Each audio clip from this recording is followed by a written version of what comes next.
It's Woohoo. Yay. All right, excellent. Got all of our technical details ironed out here. So it's 7 o'clock, so we'll go ahead and we'll get this started here. Welcome everybody to our HAL's member meeting for July 2026. The agenda here this evening is pretty standard in terms of the things, the components that we usually have. The welcome, the book of the month, some events and outreach notes. Our presentation this evening has a theme of astronomy made simple. Basically, we're looking at low-tech ways to enjoy our hobby because our hobby does suffer from a lot of expense and gadgets, and that can be intimidating to people. So the idea behind the meeting here this evening is, you don't have to expend a lot of money and, do a lot of study to enjoy astronomy. And that's hopefully what you'll walk away with from this evening. We'll talk a little bit about the SeeStar program, our shallow skies. Wayne's got a What's Up in Space for us, and we will wrap up with our member astrophotos. So with that being said, welcome to everybody. Is there anyone either online or in the audience at the Robinson Nature Center that is new to HAL that would like to introduce themselves? I don't know if you can hear me back here. My name is Keith. I recently joined HAL, and nice to meet you all. Hey, Keith, welcome. Thank you. Do you have any sort of a telescope currently, or? I'm sorry, what's the question? He said, do you have a telescope currently? I do. I'm a beginner, so I bought a beginner scope. It's a Celestial, I believe it is. Celestron, I'm sorry. So it's Okay. beginners, and I'm learning, and any help I appreciate. I really enjoy Awesome. it so far. I'm a beginner. Well, hopefully you'll get a few tips out of this evening's presentation then. That's great. So again, welcome, Keith. Glad you could join us. Thank you. You have one. Anybody else? Yeah, I'm new. My name's Aaron. I've been in astronomy in high school, and I'm coming back to it after a long time. I'm so old I can remember that was still film astrophotography. So I've got a telescope in about the last 3 years. I've really had fun with it, and I just want to get some more expertise from people that have expertise in that. Great, great. I love the fact that you said you're having fun with it. That's the biggest thing, because sometimes, it can be not fun if you're getting all messed up with some of the things that aren't working right, or, you can't get your polar alignment or whatever. So I'm glad that you're enjoying, and that's the biggest thing. You want the hobby to kind of be something you look forward to, definitely. All right, well, welcome, Aaron. Anybody else? All right, we'll go ahead and move on. So we have a book of the month, and is our librarian in the audience there, or is he online to talk about this book? He's live and in person. That's good. What's the best? Or the camera? Yeah. I'm probably gonna be in. You'll be in the witness protection program. What do they call that? Whisk. Book I chose for this month is one I've had probably a number of years, and I've also used to create planetarium shows, because one of the things I tell my students at CCBC is one of the neat things about astronomy, especially for looking into different aspects of culture, is that different groups of people can look at the same group of stars in the night sky and interpret them, talk about them totally differently based on what their culture, their traditions, their legends, and their stories are. And it really makes it fascinating to see how different cultures, groups of people can look at the night sky. And this happens to be, I actually picked up this copy at Zion National Park, but talks about different Indian legends based on different constellations and how those constellations were named. Various parts, and mostly Native American stories in North America, but again, every culture's gonna have something different. Again, very easy to read and to follow, but it's something that you're kind of really interested in. It's fascinating. Now, I can't guarantee that some of the names might be very easy to pronounce some of the languages, and there really isn't a whole lot of phonetics in here, but it's still interesting because the stories might even be good for bedtime stories for like children, things like that, because it's really easy to follow, easy to understand. So something like that, if you're looking for, the books like this are really good. So definitely enjoy. Awesome. Thank African Thank you, Dave. that I could talk about. Yeah.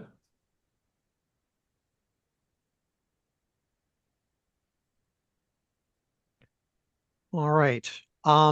So as you all know, HAL has impromptu star parties. We have, of course, every month we have a members only star party, which is usually when the moon is in the early morning sky or new moon.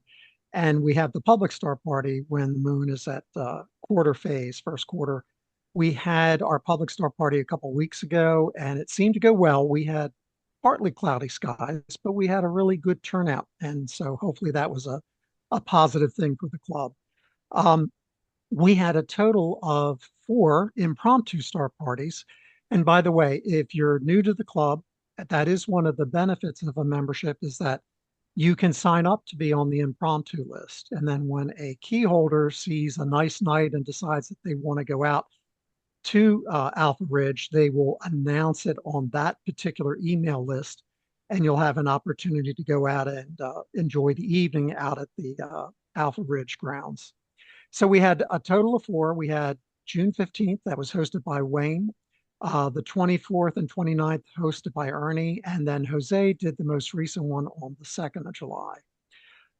So kind of in summary about these 4 impromptu star parties, the conditions were nice, and one night they were actually a little odd. The June 15th, according to Wayne, was nearly a perfect night of observing. The sky remained clear all night, and his light meter registered 19.93, which apparently is very good for out at Alpha Ridge. 24th, 29th also were good, clear skies. The 29th had an odd thing with ash falling from the sky, which kind of people said was a little freaky, and people got a little concerned about their instruments and whatnot, but it passed. And I don't remember, somebody I think actually figured out what the ash was from. I don't know whether it was a fire or what it was.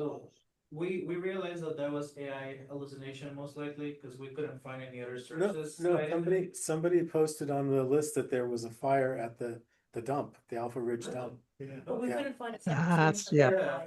That's why we thought that it was maybe AI hallucination. AI Google. Yeah. Never mind. So the other good thing was we had good new member engagement and some first-time visitors. There were multiple newcomers who attended, Jackie and Brian on the 15th, Forrest and Liam on the 24th. And there were also several curious non-members who happened to stop by to learn about HAL.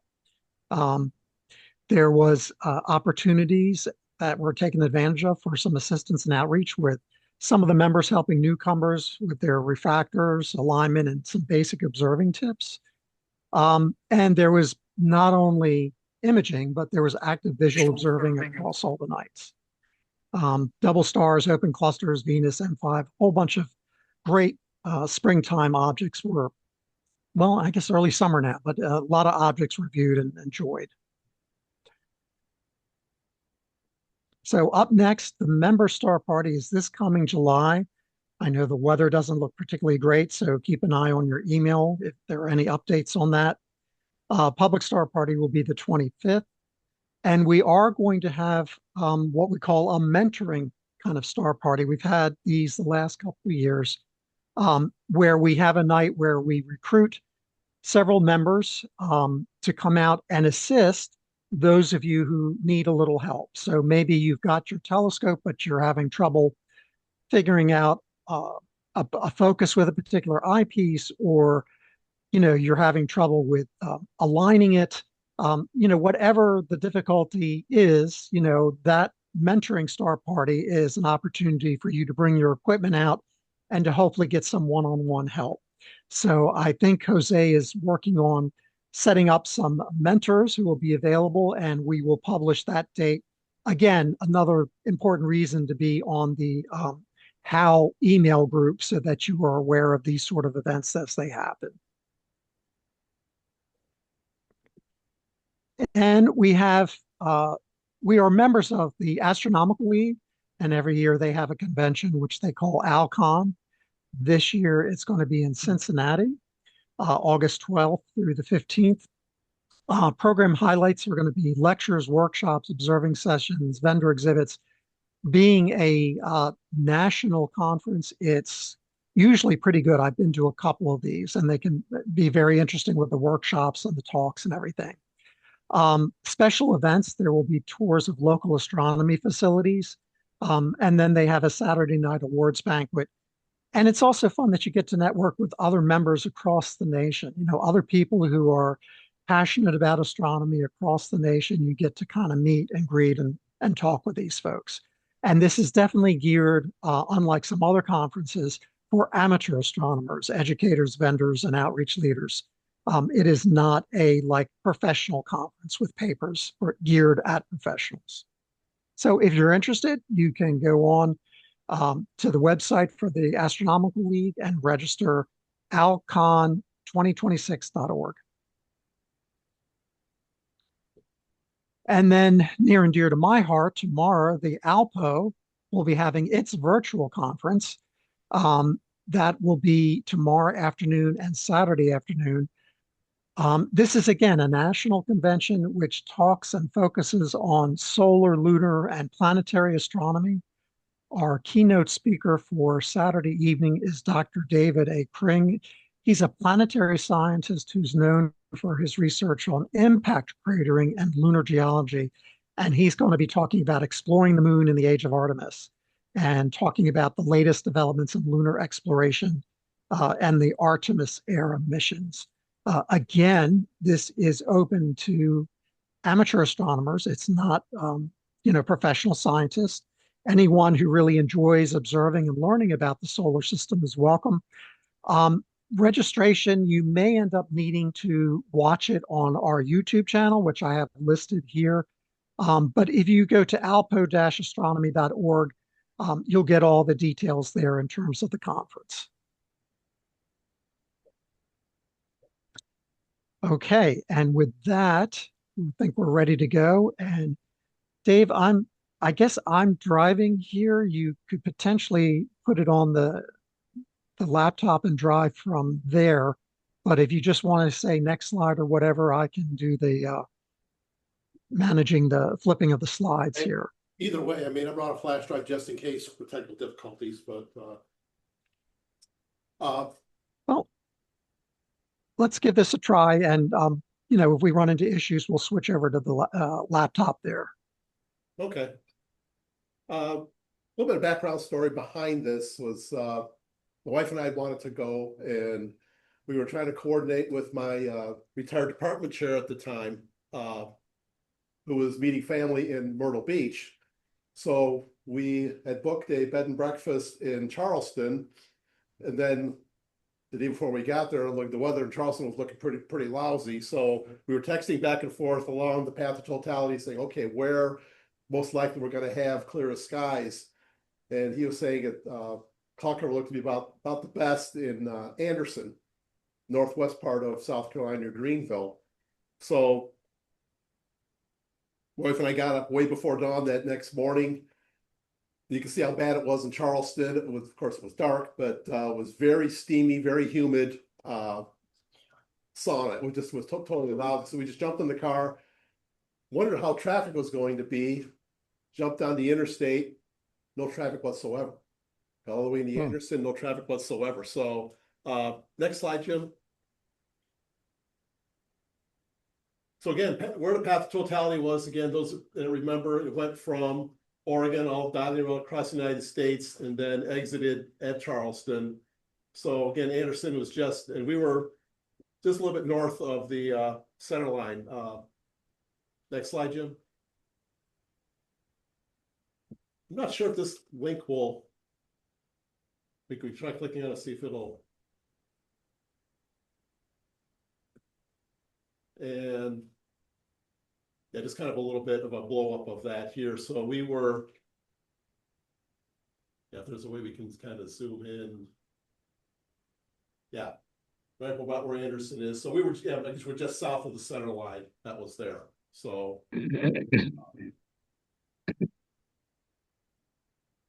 Okay, next slide. Okay, hang on. Well, this happens to be from, of course, Fred Espenak always put out published books, which is nice. They're like road atlases to really see where you can go along centerline for this. So this is the one that he published for this eclipse. So I actually kind of found it was exactly where it was. So we were, again, not on the center line, but pretty close, considering where we were going. So next. Okay, primary tool. Again, talk about something that's not high tech. This is a 6-inch Dobsonian that I bought. I was probably about 26 years old. Bought the solar filter for it.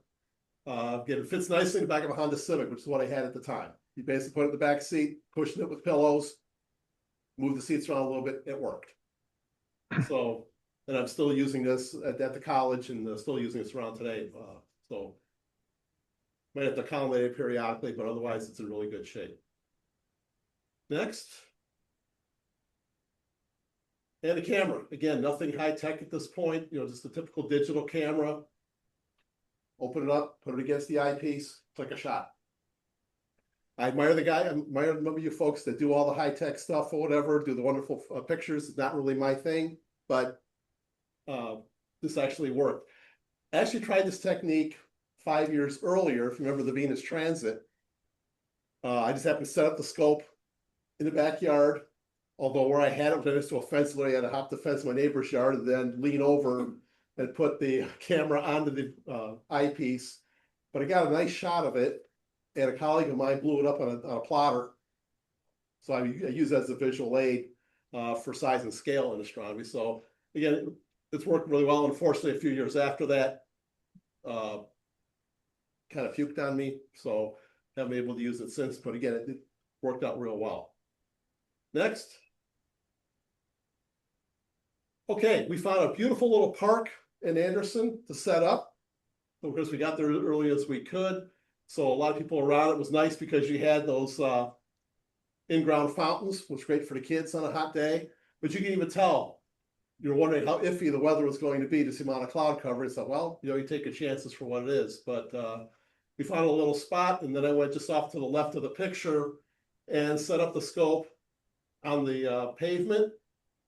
Didn't take long for a line of people that wanted to be constantly taking a look as things were progressing. So worked out real well. Next.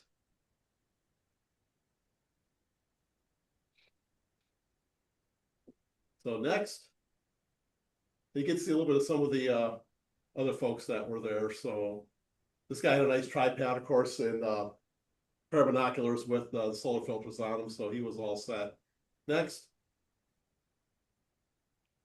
We did the real high-tech stuff out. Next. So basically, next is just a series of shots, you know, going from beginning before even starting first contact up until the end. But again, this is what I like to show my students because, again, I have a lesson on size and scale. So again, to kind of blow their minds away a bit, to saying that, okay, sunspot's about the size of the Earth.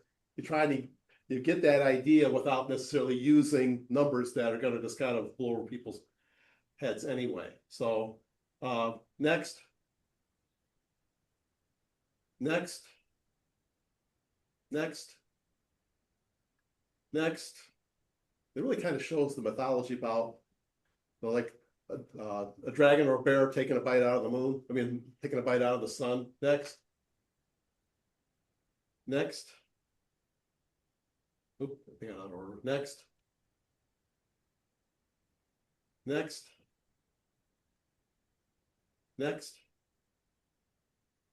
So again, so the next.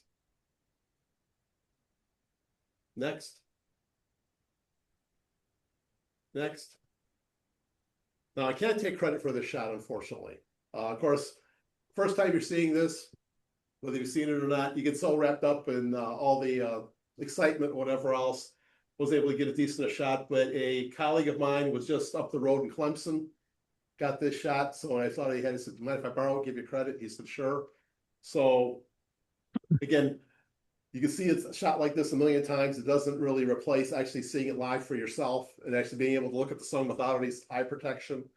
But the one thing I specifically noticed about this, and again, it cleared up enough in time for it, was the fact that sometimes you hear stories about all the nocturnal animals come out. And it's just, it's a craziest feeling. It's cool. It's really something when you get that.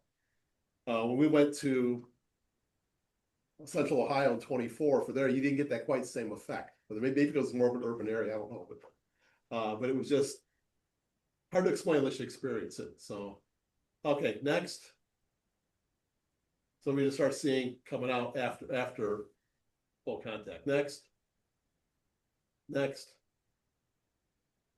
So the quality is decent for the most part, but again, for this, without any specialized equipment. Next. Then you get a little bit of that. Of course, some of the clouds coming in, but I think it came out really well considering the clouds. Next.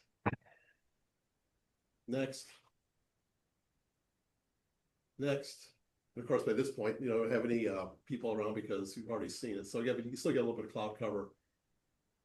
Next. And last contact. Okay, next. But anybody have any questions? So those were all holding manually your Just camera? clicking, yeah. Oh, wow. Impressive. Yeah. Is So it, cause when I try to do that with a cell phone, it's really hard to get it. that's what we tried to do with the 24 one, and we did, the quality just wasn't there. But I had was to it, be really careful. It's the first time I was practicing with our cell phones. I got a couple of really good shots, but everything else was, I need practice. but with your other camera, it was pretty easy to get it in the right spot and everything? For this, All of yeah, for those were this one, taken. yeah. All Wow. of those were taken with that You camera. didn't have to do that for 30 seconds before you got each of those. Now, of course, because this is a manual scope, of course, you got to constantly adjust it for Earth's rotation. I mean, you're not going to have the drive for I it. see. But what I did with it then was put together a mini planetarium show. So what I did was I had the panorama on the dome, and then I just had the shots going. And then, of course, I had to use some of the music from Close Encounters. It's the one thing, it's like, then bam, you've got the shot of totality and make the dome go dark. So I mean, it's got the dramatic effect, and then it starts to pull down the rest of the way through. So, but this is a lot of fun. They said if anyone hasn't seen it, get an opportunity, take it. Even if it's a possible once in a lifetime experience. It's just you can't describe until you've actually experienced it, but probably one of the most cool things you can experience in your lifetime. Yeah. You said in 24 you drove up to Central Ohio? Yes. Well, in 24 I also drove up to Cleveland to watch the total, so. Yes. That's roughly where we were. Oh, We yeah. were at Avon Lake, like literally from here to the woods away from the lake. We were at the Rock and Roll Hall of Fame, that little area right there. Okay. The Glenn Science Center. Yeah. Yeah, that's where we were, you know. Yeah. So- Again, that's one of those things. It's kind of iffy. We're looking at different places and kind of watching what the sky was, and the only thing that was different about that was we had more background light around the horizon than we had here. So, but you still got a really good shot of totality. So we were at Avon Lake, and we ended up, this is my nephew and me, we hooked our DSLRs up to computers. And the damn thing took all the pictures we needed. He had his on a tracker and it came out really good, but it was a chance that you took. But boy, that program really worked well with changing the settings on the computer, on the camera to take the right shots. Great.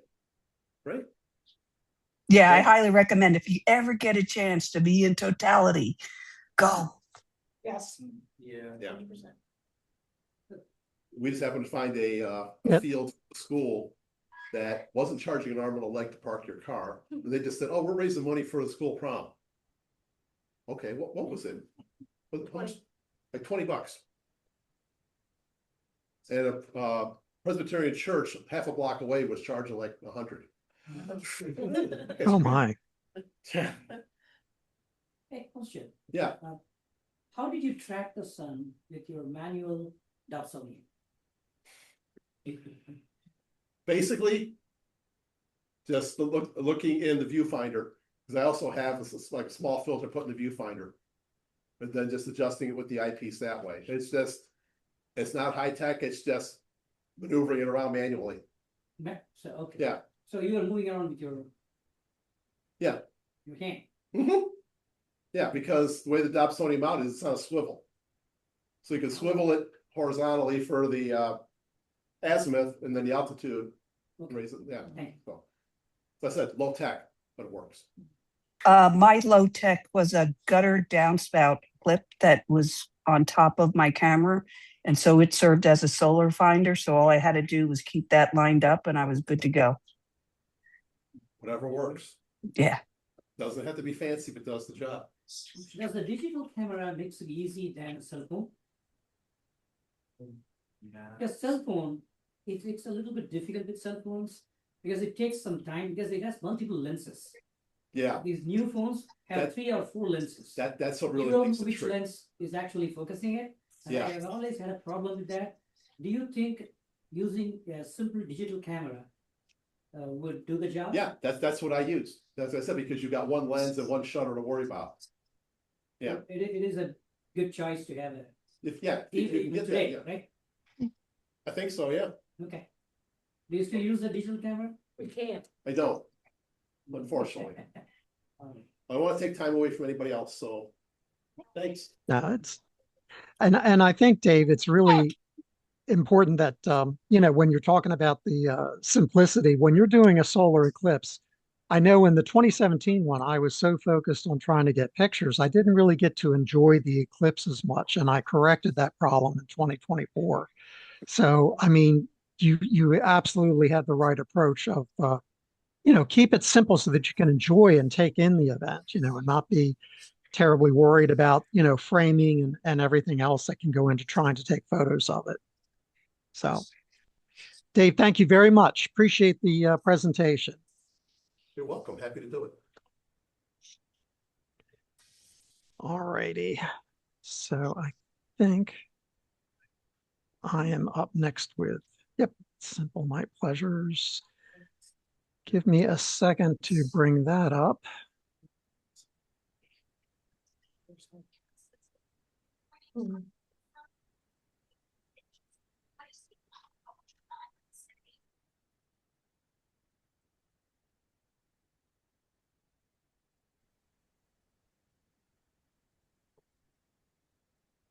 Alrighty.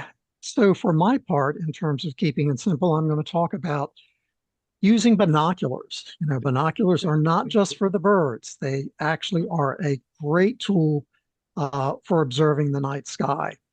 And so this evening, what I want to do is kind of walk through how you could use a pair of binoculars. And a lot of us have binoculars. We may not be thinking about using them for looking skyward at night, but they are perfect for that. Is there a local TV? Right there. Whoops. Jim, do you want to mute all the other users? I'm sorry, what? Just right here.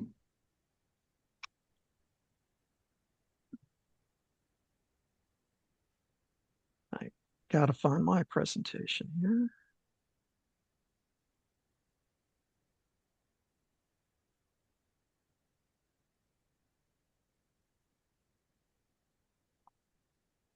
For the other folks online, do you want to mute yourself?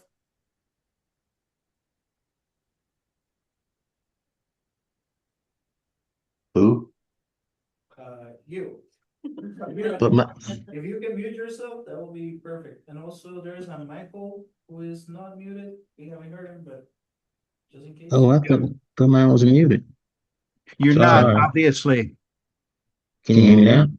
Yes, mute yourself. I'm not the assistant, or I would have muted you already. Something is wrong when I hit mute. Junior needs to mute. Who else needs to mute? Jim, why don't you give Steve privileges to Watch the chat. Do I have that or do you guys have that? No, Let me see if I can give him. I tried already. Yeah, I've done it the last couple of meetings. Looks like everybody, no, Tommy's not muted now. Yeah, no, it's still. I don't know what's going on. Now you're muted. All right. Whatever you did, you were like this. Until you want to say something. Yeah. And then unmute yourself.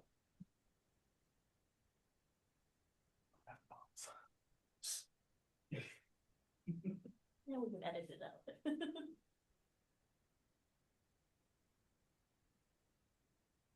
All right, so a quick primer for those of you who may not have binoculars. You'll always hear it two numbers, 7 by 50 or 15 by 70. And so what does that mean? Basically, the first number is your magnification.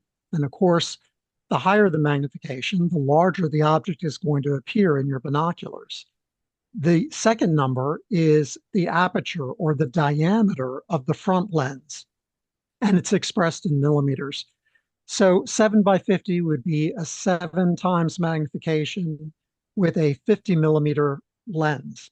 15 by 70 is 15 power by a 70 millimeter lens. And consider that a lot of first refractor telescopes are 50, 60 millimeter telescopes. So you've almost got an aperture here, which is similar to a starting telescope. Of course, the thing is that the larger they get, the more they weigh, and that can make it a little bit of a shaky view. For that reason, a lot of times your larger binoculars, like 15 by 70s, they have a little screw here where you can actually mount them onto a tripod, and that can definitely be helpful if you get into higher magnification. But what I found is that if you have a lounge chair and you're just laying in the backyard, you can prop yourself up with the, in the lounge chair, and you can hold things pretty steady, and it works just fine without having to have a tripod. So another factor that you may read about when if you're buying a pair of binoculars is the back 4 versus the BK7 prisms for observing. Your BK7 prism has a lower refractive index, which basically is going to translate into a little bit less light transmission. So in other words, things will be a little bit dimmer with BK7 prism as opposed to a back 4. They are, however, more cost effective. So that's part of the reason that it's a little bit of a trade-off, like so many things in astronomy.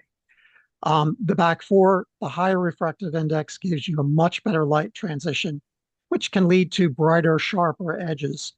And really, if you are looking for a more serious pair of binoculars for the night sky, you would probably want to get one with a back 4 prism.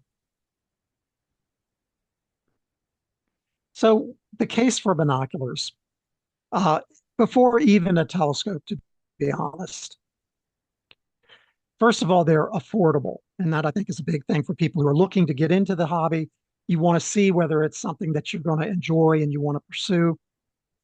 7 by 50 Celestron Cometrons are under $50. Now, these are using the less expensive BK7 prisms, but that's really fine, again, to kind of get started and for casual use. The images would be a little less sharp with that pair. The SkyMaster Pro 7 by 50s are more serious. They use the back 4 prisms, and those are $225. So a bit more of an investment, but still significantly less than what a telescope would probably run you. They have the ED glass, which creates also less fringing on a bright object like the moon or Venus, something like that. And these come tripod ready, even though really for a 7 by 50, I think a tripod personally, I think is a little bit of overkill. It's nice that it has it if you want to use it. So again, kind of a little comparison chart here. For 15 by 70 binoculars, the back 4 prisms, which again are the lower grade, you can get a pair of 15 by 70s for $130. Water resistant, 48 ounces. Again, you're getting a little heavy, but they do have the tripod adapter. So best for entry-level stargazing. If your budget's a little bit, can afford a little bit more, there is the SkyMaster Pro, a little bit heavier built-in tripod adapter. But to go up to the really probably better one would be the SkyMaster Pro at $350. But again, most of these are going to be less than a telescope. The SkyMaster Pro also would allow you to put in wilt filters. So if you had like an ultra high contrast, you could put a filter in. So one of the best things about binoculars is that they're instantaneous. They're spur of the moment. You don't have to worry about, oh, gee, I didn't set my telescope out to cool down earlier. You don't have to worry about, I'm going to have to spend 45 minutes to align the telescope. There's no setup. They're grab and go. You just grab the binoculars, step outside, and you start observing, which is, I think, a huge benefit of having a pair of binoculars. They also really have a very natural learning curve. It matches how we use our eyes. You're looking with both eyes open. It's kind of like intuitive with scanning the sky. You know, it's a wide field, just a little bit more magnification. And those wide field views, they're easier to match what your eye sees and a smaller section of the sky. That often can be a problem with the telescope, is that you're zooming into such a small area of the sky. That can make it very frustrating if you're new to astronomy and you're new to having a telescope. So having binoculars, it's a little bit easier to find your target because you've got a much wider field of view than a narrow field that you may see in a telescope. Portability is another huge factor. They're so easy to pack when you're heading out on vacation. You know, so if you're going someplace, I know some of my best memories are back when my kids were young and we would go to Maine, to a lake in Maine. It was very easy. I mean, I could never sell my wife on the idea of packing my telescope to a trip to Maine to drive up, but I could easily tuck away my 7x50 binoculars. And I have such great memories of sitting out on the porch after the kids went to bed and just scanning the summer Milky Way with those binoculars, because obviously out there it is like a Bortle 2, maybe a Bortle 3, you know, but you've got much darker skies. And so you can take wonderful advantage of those dark skies that you don't have around here with your binoculars that you've brought with you. And then finally, it's not a one-trick pony. You know, you can use your binoculars for, if you are into nature, wildlife, birding, sporting events. You know, you can use them for multiple uses. My dad was fond of the horse races, so we used our binoculars with the track too. And the other, I think, big advantage to doing this is that it's a little bit easier to learn the sky. And if you learn the sky before you start in with a telescope, that's going to help you tremendously. So for example, if you start exploring the night sky with binoculars and you learn to identify, well, there's Arcturus and there's Vega and there's Deneb. When you buy that telescope and it's asking to do a 2-star alignment and it says, please center on Arcturus, you already have half the game. You know, you're there, you know what Arcturus is, you know where it is, you know how to find it. So using a pair of binoculars to begin exploring the night sky and learning the sky, some of the, you know, the anchors in the sky, those first magnitude stars, that can be a real help later on when you get that telescope and get you to observing fun things faster. So that's pretty much the case for a nice pair of binoculars. So a couple of weeks ago, in preparation for this, I decided to do my binoculars from my own backyard on a fairly clear June night. And I did it a little bit later because That way, this will kind of correspond to when it gets dark now. I did this about 3 weeks ago. You can see, I'll kind of like as background here, I live in a very light polluted area. It's definitely a Bortle 8. And fortunately, that night, my neighbor on the one side decided she wanted to turn her porch light on. So we had that in addition. So what I'm kind of demonstrating here tonight in the talk of my observing run is really pretty light polluted conditions. So, if you have slightly better conditions, you will have a better experience and you'll be able to find these things even easier than what I'm suggesting. But even so, I've tried to pick out about a half a dozen of really interesting targets that you could train your binoculars on the next clear night. And summer is really a great time to get started exploring. It's comfortable. You can sit outside in your shirt sleeves. You may need a little bit of mosquito repellent, but it's still very pleasant as opposed to being, 15 degrees out. And armed with your pair of binoculars, you can enjoy double stars, clusters, some asterisms, and even a few nebula, depending on, again, how dark your sky is. So as I said, my session was late June, which would be roughly starting around 10 o'clock July. Bortle 8 backyard. And I basically retreated to a spot where I had most of the light blocked, but it still obviously is intrusive. For my night, my limiting magnitude was about 4.25 in terms of the faintest star that I could see naked eye. All right, so sky orientation. So if you go out this evening and you lay down in a lounge chair and you look up slightly to the west above you, you're going to see a bright star that's a little bit orangish, and that's Arcturus. And then if you put your gaze towards the northeast, you're going to see another bright star, which is Vega.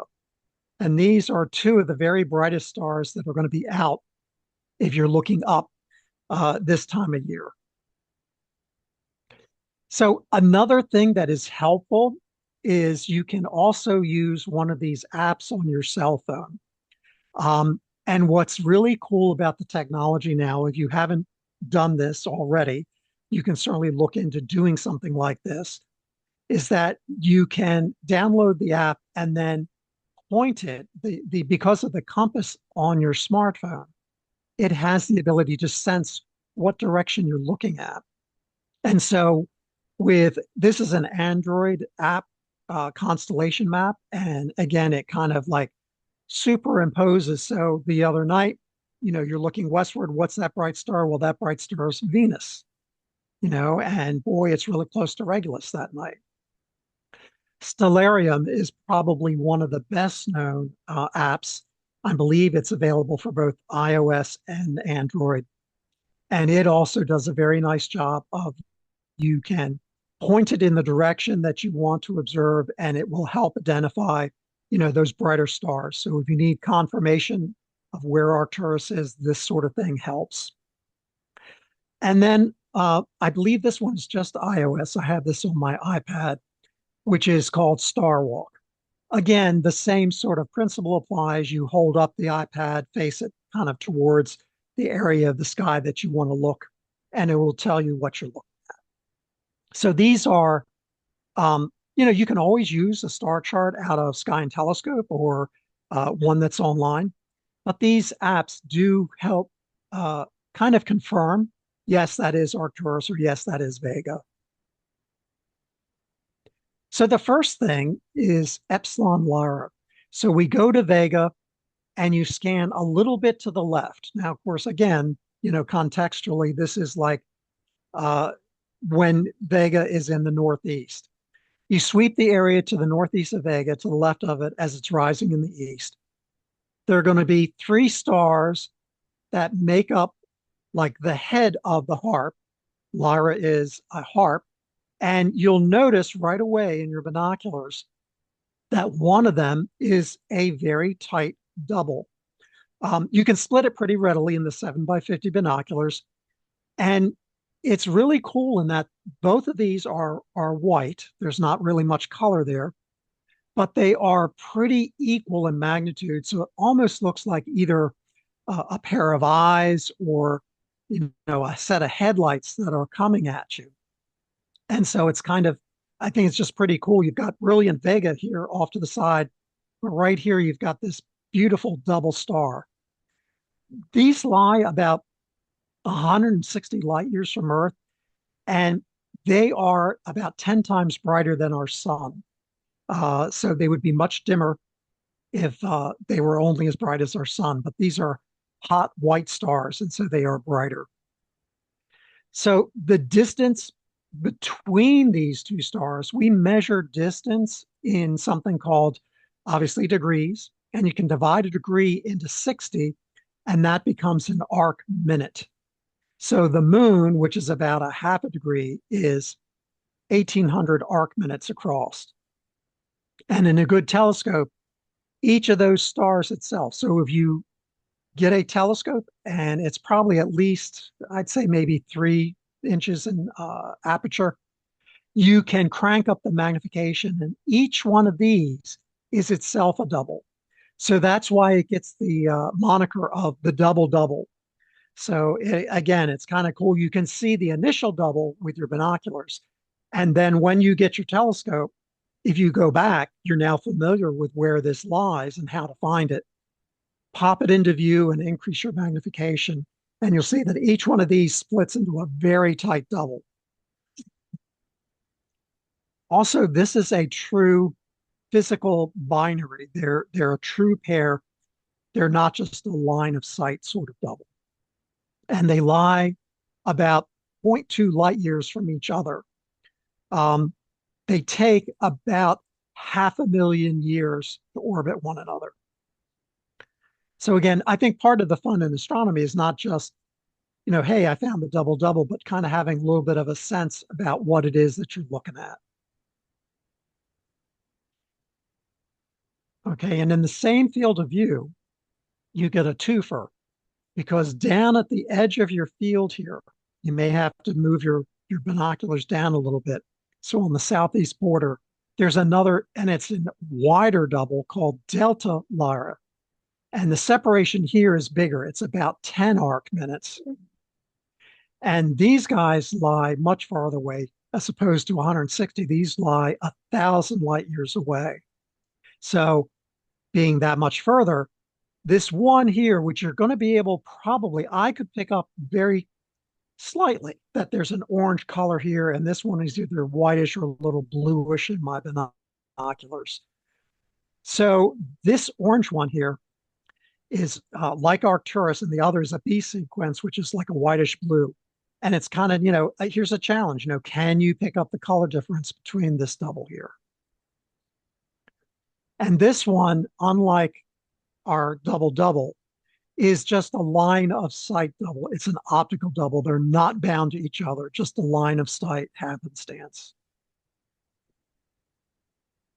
And these guys are separated by, as opposed to 0.2 light years, 200 light years, and that's why they are not a physically bound system.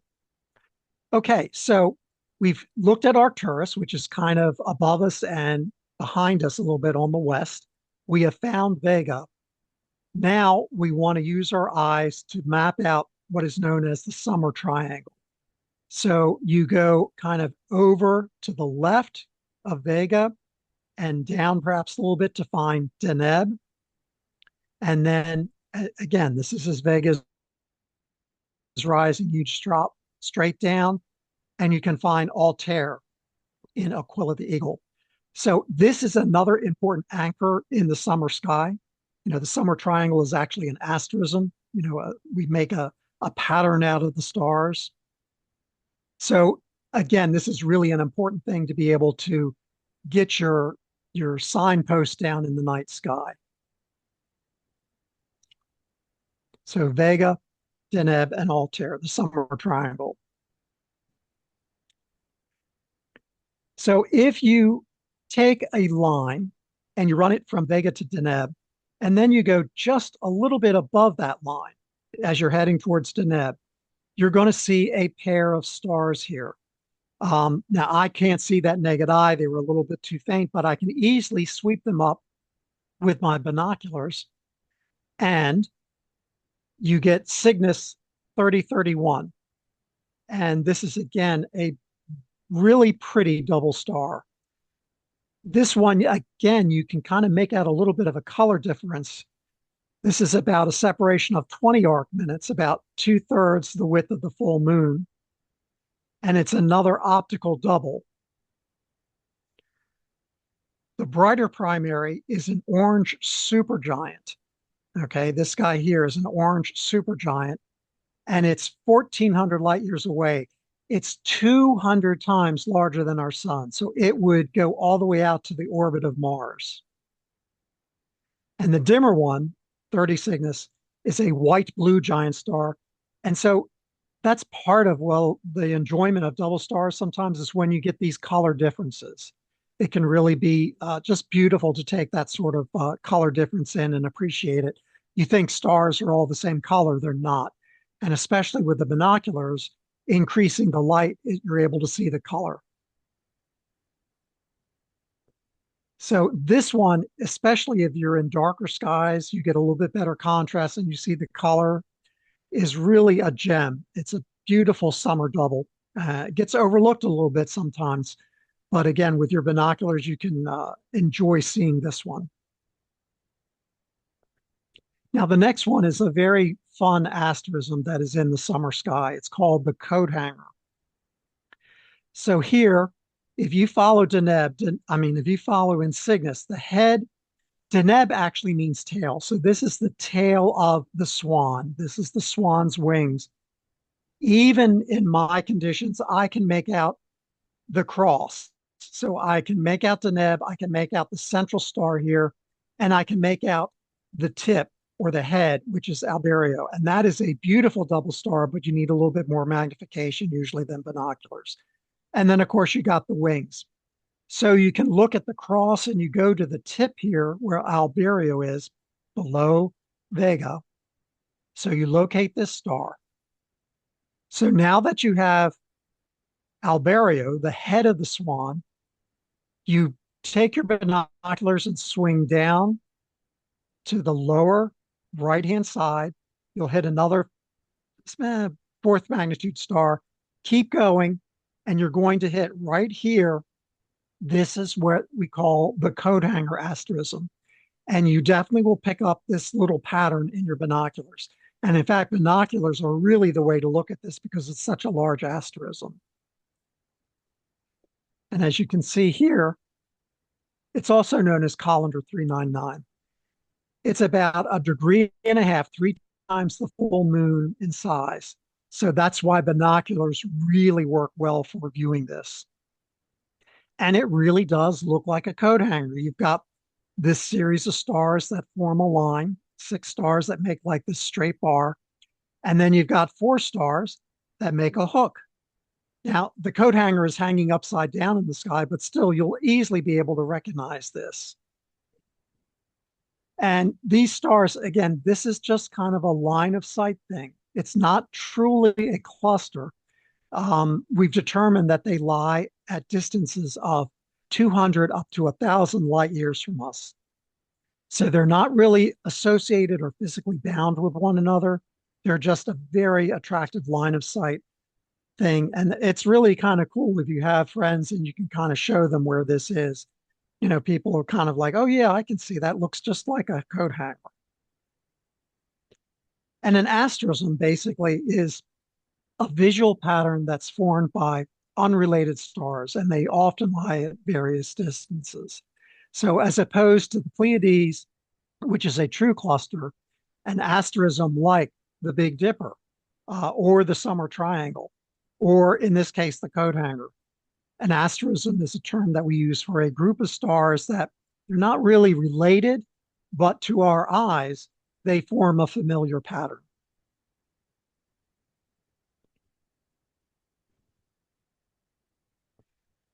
And as I just pointed out, astros can be part of a constellation, or they can actually span multiple constellations. Okay, on to a slightly more challenging target now. So we've identified Vega.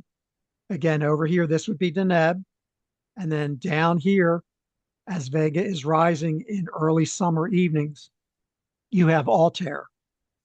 And Altair is, again, being a bird, you can see we've got the wings and then the body. And what we're going to do is we're going to head over southward and down a little bit from Altair to his tail feathers here. And we're in search of a cluster called M11.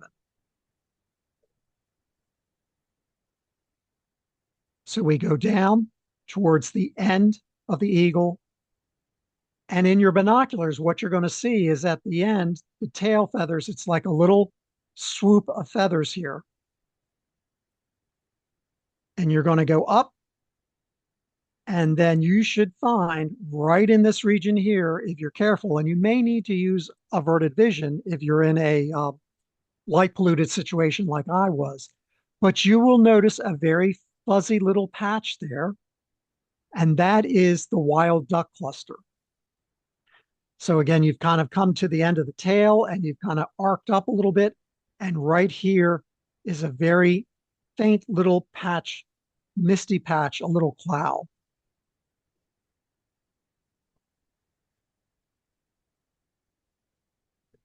This is one of the richest and most compact open clusters in the entire sky. In fact, there was some debate as to whether it was a globular cluster.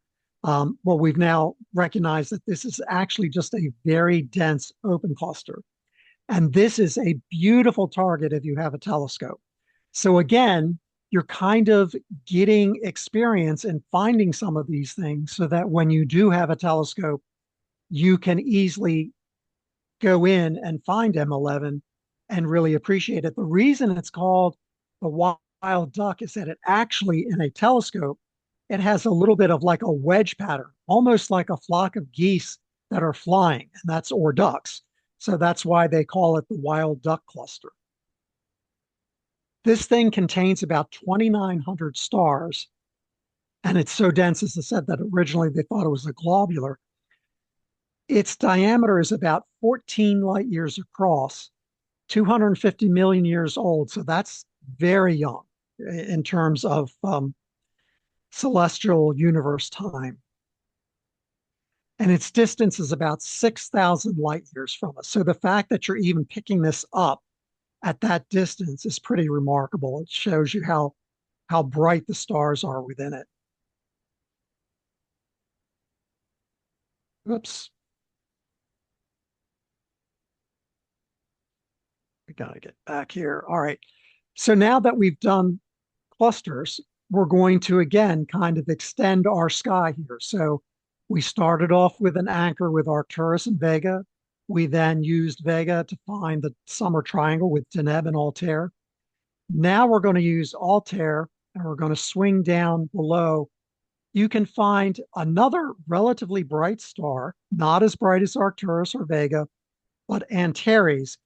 If you look at it with your binoculars, you'll see this has got a definitely orangish red glow.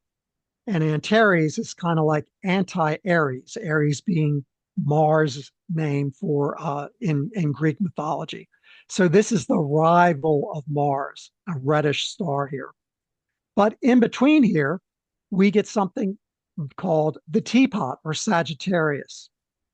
And you're going to need definitely a good southern horizon because this does not get very high from around here. But one of the brightest stars here is at the bottom right-hand side of the teapot. And then you can make this little triangle, which is the spout. If you are ever out in a dark location, what you'll notice is the Milky Way streaming up from this tip of your teapot. And it's kind of alluded to as, okay, the steam from the teapot, the Milky Way and its clouds form the steam coming out of the steam pot. Well, embedded in there is one of the best nebula of the summer, which is Messier 8, the Lagoon Nebula.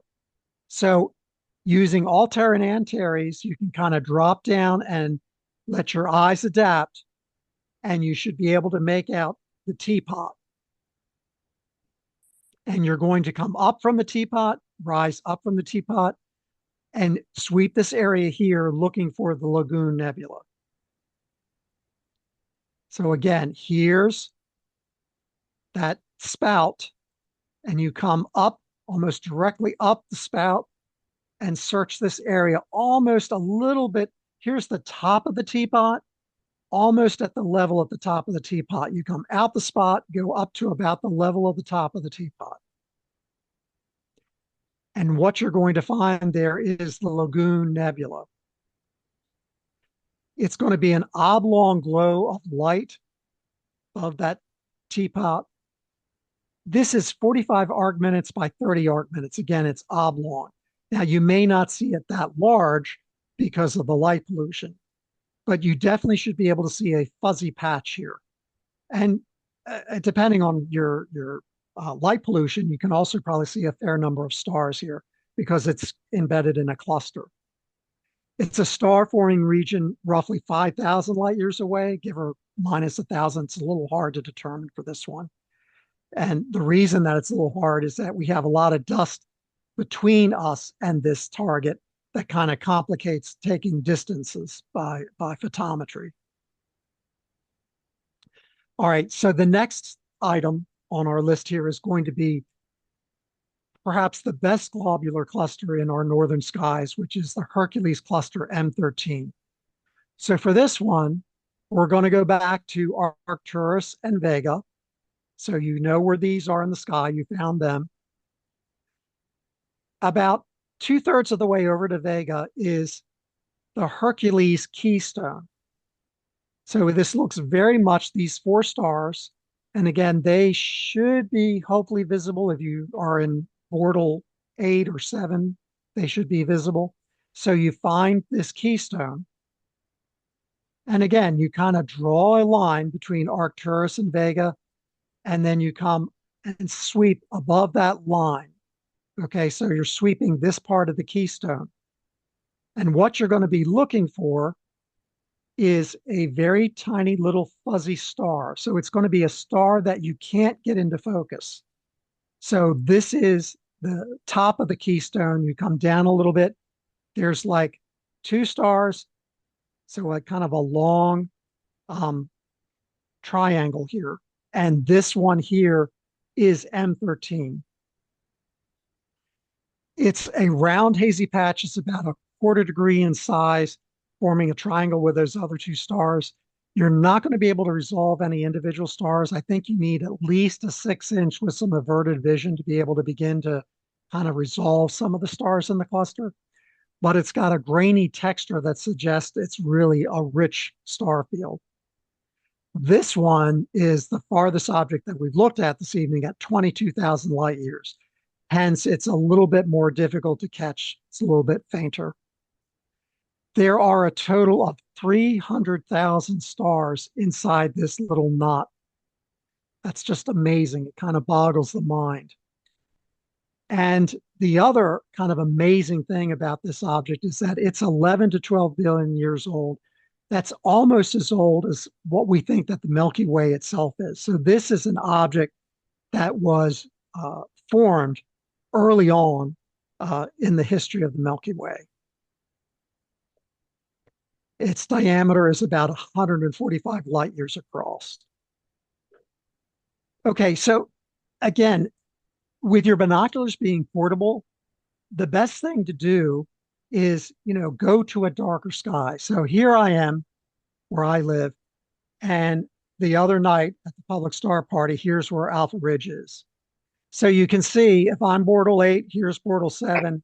Alpha Ridge is a solid Bortle 6, maybe even Bortle 5 on a good night.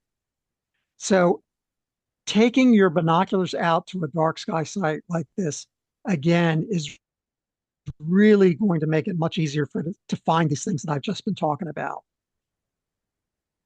M13, you will notice, I was using my larger binoculars, 15 by 70s here, but it is so much easier to pick up and see, even in the smaller 7 by 50 binoculars. You will sweep that area and you will absolutely, it'll be a no doubt. It's like, wow, here's something is different here. Look at this. And that's kind of good training for you too, in terms of being able to pick out objects that are different, objects that aren't stellar, being able to see a globular cluster or being able to see a nebula. So again, your binoculars and going through this litany of objects here, this would make it so much easier when you have a telescope to go out and to locate a lot of these classic targets that are in the night sky. And it's very easy to do. It's not expensive to get a pair of binoculars. And, it's just something that you can really have a lot of fun sitting out in the backyard. Even though it's been many years since I sat out with my binoculars, I thoroughly enjoyed my hour and a half the other night doing my research for this. So that's my talk and my proposal to you, that if you don't have a pair of binoculars, that you consider investing in a pair. And if you do, don't forget about them, because they can be just an absolutely perfect way to enjoy the night sky. So any questions from anyone? Yeah, I have a quick one. So what's the difference between a regular pair of binoculars and the sky binocular? Well, I guess sky binoculars, a regular pair of binoculars can be used for the sky. If you are trying to get a pair that is more suitable and kind of like, what's the word that I'm looking for, that's more specialized for night sky observing, you want to have the better prisms in it, and you probably want to have an aperture of at least 50 millimeters. I would say even 70 millimeters. Now, again, that increases the weight, but if you're just laying in a lounge chair and looking up, they work really well. So, if you go to Walmart and you buy a really cheap pair of binoculars and you maybe get 7x35, so 35 millimeter objective lens as opposed to a 50 millimeter, that's definitely going to be more challenging for observing the night sky. You'll still be able to do like the double stars and things that we talked about, but the nebula and the clusters, that sort of stuff is probably going to not show up well in an inexpensive pair of 7x35s. In general, I think 7x50s are like the entry level for a nice pair of astronomy binoculars. And anything up from there is a bonus in terms of aperture or magnification.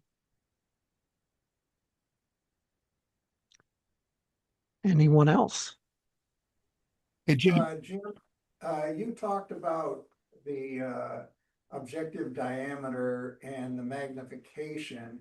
I'm wondering if the exit pupil, is that a consideration at all in picking up binoculars? Yeah, in general, though, I think that you've got, well, one thing is definitely the eye relief, if you're wearing glasses or not. And most binoculars have good eye relief, but that's another factor that you may want to weigh when you're looking at the specifications. But yeah, the exit pupil, I believe, is going to go down when you have, for example, if you bought a pair of 10x50, so a magnification of 10 and an objective of 50 millimeters, it's going to be smaller. So the objects would not be quite as bright, as opposed to a 7x50. And again, probably with the 15x70, you're increasing the light brass with the 70 millimeter objective, but you're upping the magnification. So you're likely decreasing that exit pupil. But in general, I don't think it's that critical of a thing. I think a 7x50 or even a 10x50 is a good set of binoculars for observing the night sky. Thanks.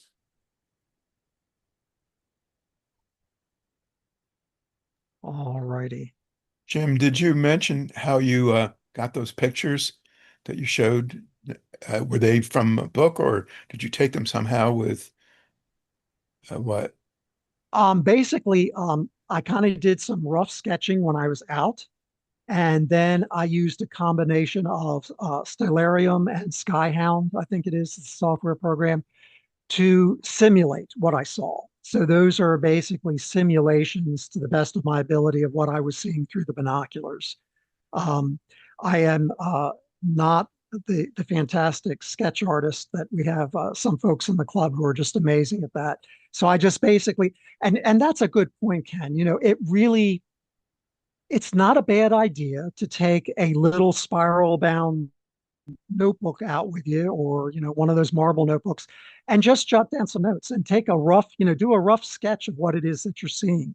I really believe having a logbook and doing some sketching is a valuable thing when you're trying to learn the night sky, and just kind of, it's also fun to go back and look at your notes later, maybe a year or two later and go, oh yeah, the coat hanger, I haven't seen that in a while, maybe I'll go out and take a look at that.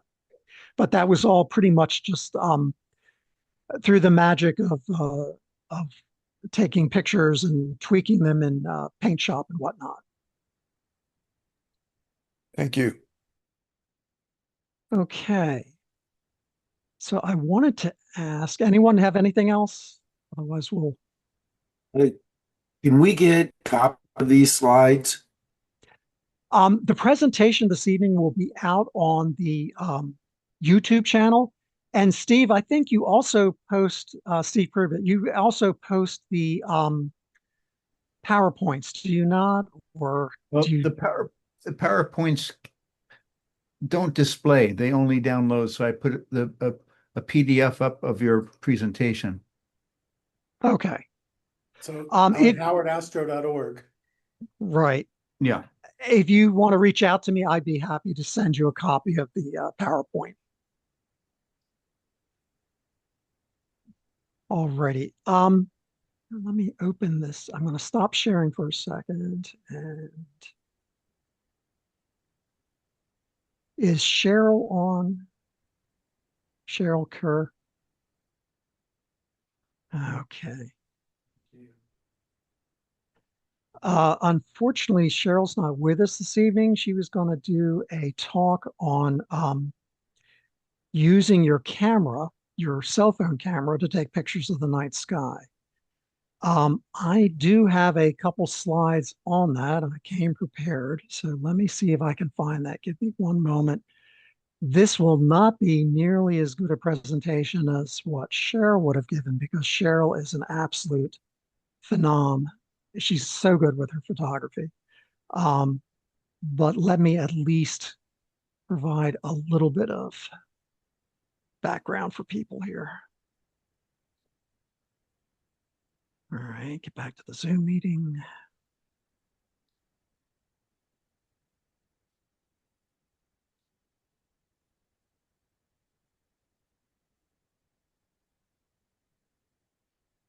Okay. So everybody's seeing my screen okay? Yep. All right, so full disclosure, I am not an iPhone guy. I don't own an iPhone. So a lot of what I'm talking about here tonight is with my crummy old Android phone. However, you can still do some pretty amazing stuff. So again, kind of talking about why your cell phone is, a surprisingly good sky camera. One of the things is we all own one. Everybody's got, these miracle little devices in our pockets. So you're not investing in new gear. And, pretty much everybody, if it were clear tonight, you could go out tonight and you could start playing around with your phone or your iPhone and taking some pictures with it. The other great thing is that you've pretty much got it on you at all times. So it gives you this great spontaneity thing. It's like, oh, my camera's at home or whatever. No problem. Get out your iPhone and take a picture of what it is that you're seeing that you want to get a record of. So, the spontaneity that your cell phone camera provides is amazing.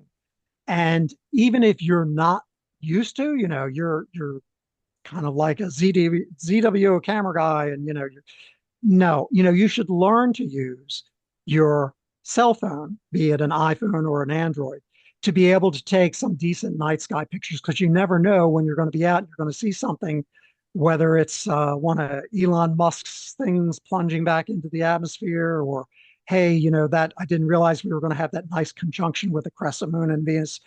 You should learn your camera a little bit because it may pay dividends one night when you're seeing something that you want to capture.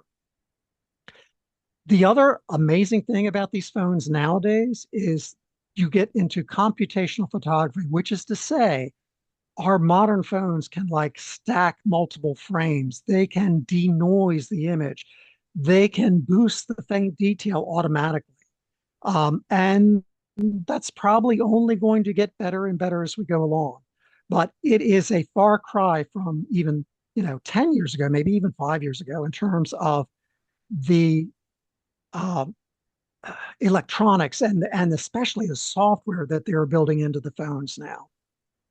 They also amazingly have some built-in stabilization. Now, stabilization is still one of the biggest factors for you getting a decent picture, but the optical and electronic stabilization really can help reduce the blur, and they make handheld shots a lot more feasible. The other great thing is that you get absolutely instant feedback. And based on that feedback, you can adjust. Maybe it was a little too bright, it was a little too dark, you jiggled a little bit. You can adjust and reshoot and get an improved result within seconds. You get this great feedback loop to improve what you're trying to capture. So what sort of things are suitable for your cell phone? The moon, and we have an eclipse coming the end of August. Conjunctions are great things to take pictures of with your cell phone. Constellations and asterisms. I mean, here we have, Gemini, and we've got Venus, and we've got Mars. So, you're able to pick up a fair amount of stuff. And the other nice thing with it is that you can often pick up, and it's wise to include a little bit of like the landscape. It adds a lot of interest to your picture. If you are out in a dark sky and you've got the Milky Way, you can also take some pretty darn decent pictures of the Milky Way. If it happens to be at night, again, you're traveling somewhere or you're just happen to be out and all of a sudden you catch the aurora, or even an International Space Station pass, your cell phone is suitable for all these kind of targets. So most of your cell phones are going to have a pro mode that gives you control over the settings. I don't know what the corollary would be in iPhone, but I know on my Android, there is a pro mode. And some of the settings that you get to tweak and play with, one of is the ISO. ISO basically is light sensitivity. So as you increase your ISO level, it brings in fainter things. It makes the image brighter. So the downside to that is that as you up your ISO, things get grainier. It gets almost like staticky in the picture. So it's nice if your objective is get as low an ISO as you can while still being able to capture your target.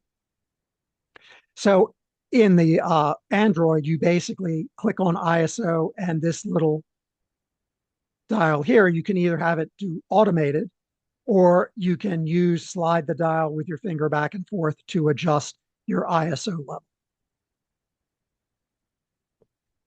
The next thing that you get to adjust is your shutter speed.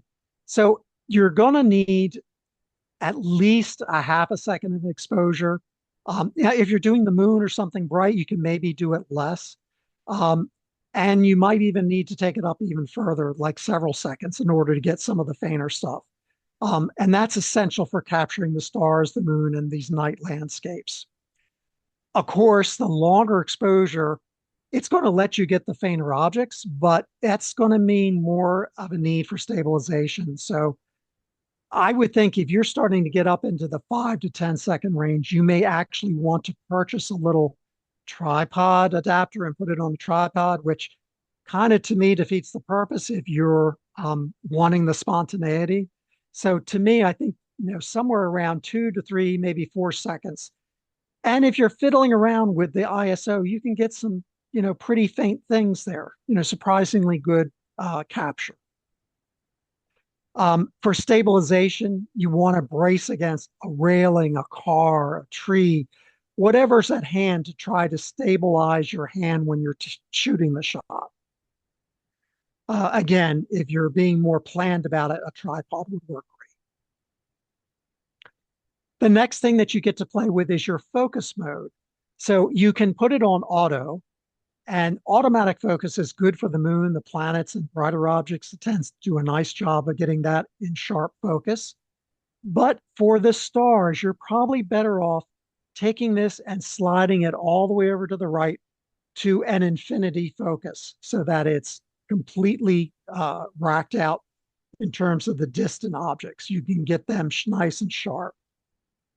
So again, you want to use the manual mode and slide it all the way to the infinity icon to get sharp, crisp stars.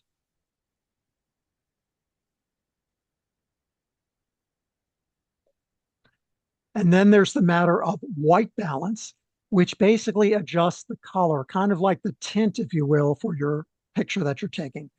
The lower numbers are going to give you kind of a cooler, bluer sky. The higher numbers are going to give you like a warmer, yellowish sort of sky. So where you probably want to sit is somewhere around the 4,000 to 5,000 range. That's going to give you relatively natural looking color to the stars. Finally, most of these you're going to have I'm sure that an iPhone has this, you're going to get a little histogram, a little window of a histogram. And when that shows the distribution of the brightness, and in general, you want to keep the peak here to the left side, but you don't want it like squinched so that it's just simply one straight line all the way smashed up against the left side of the diagram, because then you're too dark. You know, you've got to have some light. So you want a histogram that is definitely centered to the left, but not totally compressed against the left axis. Now, my Android, and I would imagine most modern cell phones, they actually have a night vision mode, or a night mode of some sort. And that actually kind of takes over and does some great things for you. And what it does really well is it will boost the faint detail automatically. That computational stacking that I was talking about, it brightens the stars, the rooftops, and the foregrounds without you needing to mess around with the ISO or the exposure. It can actually reduce the noise. So it takes multiple frames and it kind of combines them together to smooth out the grain. So that's really nice for your wide field shots. You know, you can kind of get fainter stars without as much grain because of this feature where it will automatically reduce the noise. And it handles the color intelligently, setting that white balance. When I did some practice with this, I was really impressed with the night vision mode in terms of just doing everything for you, which of course our phones tend to do nowadays. They more and more take over and do everything for you. The other thing that is really good about a night vision mode is that it usually improves the stability of your handheld shots. You can capture the stars without a tripod on a 2 or 3 or 4 second by just, you know, bracing your arm due to the stabilization and frame averaging that is built in. Again, all this sort of computation that's going on behind the scenes to give you a nice effect. So it's really, you can create really interesting, fun pictures. You know, you get a little bit of the landscape in, get an interesting sky in, and you can take some really nice photographs by using your cell phone. So again, here's the workflow. You want to, first of all, stabilize the phone. That's the number one factor. You know, find something that you can kind of rest against to keep your hand still when you're taking the image. You want your settings, if you're doing the manual mode, you want your ISO like 100 to 400, the shutter, couple seconds, white balance in the 4,000 to 5,000 range, and you want your focus, especially if you're doing stars, make sure that it's set at infinity. Take a time, you know, frame your target, walk around, you know, you're going to put the foreground in it, you know, include the moon. If you are including the moon, you may want to lower your exposure a little bit because sometimes the moon is so bright, it kind of like blows out the detail. If you drop your ISO or lower the exposure, you can actually get a much better image that shows the dark maria or even some of the crater details. Do a quick check of your histogram, make sure that its sky should be dark, but it shouldn't be jet black. And, start playing around, take several shots, work with it. Do that iterative feedback thing, play with it. And again, optional, although to me, this is really a great option, is to turn on your night mode. Find that and start playing around with that. It's great for landscapes with the Milky Way in the background. Again, if you're going to do the moon, you're probably better off doing a more manual setting where you can play with the individual settings. Okay, and then we have, once you've got your picture, you can play with it. You can post-process it. So again, you could do really fancy stuff in Photoshop or PixInsight, a lot of great and somewhat expensive tools out there for processing your finished picture. But you don't have to do that. There is a great app, and it is for both Android and iOS, called Snapseed. I think it is a Google offering. And here is, you can see all of the things that you can do in Snapseed, which is free, by the way. And you can crop your image. Sometimes, you're better off cropping out a little bit of the detail and drawing the eye in towards your target. It can do dehazing, which is kind of like denoising. So your camera's going to do a little bit of denoising, especially if it's in the night mode, but you can do additional denoising here. You can tune your image. It has things like curves, and you can affect the brightness and the contrast. I thought for a free app to have, the curves feature where you can then, move back and forth to like brighten or darken the sky to bring out the contrast, just a great tool. So if you are looking for something that you can actually, you can process it right on your phone, Snapseed is a great option to bring out the details once you've acquired your image. And so here's an example of it, okay, which I did the other night. Here is, you can barely see it, is the Big Dipper hanging in the northwest by my house. And here is, after I worked it in Snapseed a little bit, you can clearly see the Big Dipper a lot better here. The stars are much easier to see. Kind of interesting, the effect on the house here. So again, free tool. It allows you, and it's fun, to sit here and to play and to see what you can do with your picture, to see what you can draw out of it. So in closing, you really don't need special gear. Just use your camera, your cell phone camera, and a few smart tweaks. It's a huge advantage. You've got that camera with you all the time. So when nature, serves up this beautiful scene, be prepared, whip out your cell phone, and you don't need to go wondering where the night vision mode is. You already know, you've already done, you've practiced a couple times.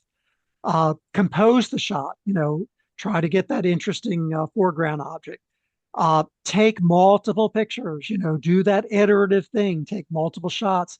Chances of you getting a couple, if you take 30 shots, maybe 2 or 3 are really on the money, and that's the beauty of this as opposed to the old film days. You just keep shooting and taking, and you get lucky. Keep your expectations realistic. The phones are going to capture the stars, constellations, Milky Way.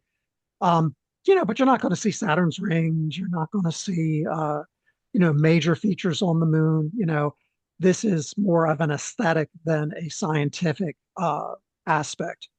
And above all, and that's kind of been the whole theme of our evening here this evening, has been have fun and enjoy the simplicity of getting into astronomy. And that is my pinch hit for talking about the night sky and using your camera. Any questions? Not a question, but for those who use iPhones, We don't have nearly as many manual settings on an iPhone, sadly. We have the night mode for 3 or 10 seconds exposures. But if you have $10 to spare, there's an app called Nightcap on the App Store, and it is a one-time purchase, and it gives you pretty much the same, all of the same settings that Jim was showing on your iPhone, because it's not a matter of capacity, it's a matter of I don't know, Apple doesn't make a camera like in a manual mode. Everything is very simple there. So, Yep. What was the name of that again? Nightcap.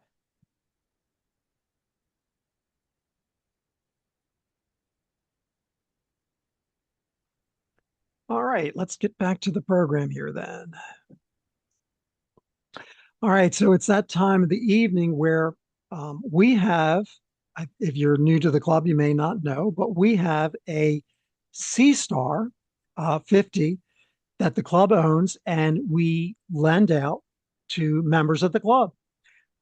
So Eileen is returning it this evening. I don't know if she's dropped it off or if she's there. And Sundar is going to take a turn with it for between now and the next meeting. He will bring it back at the August meeting.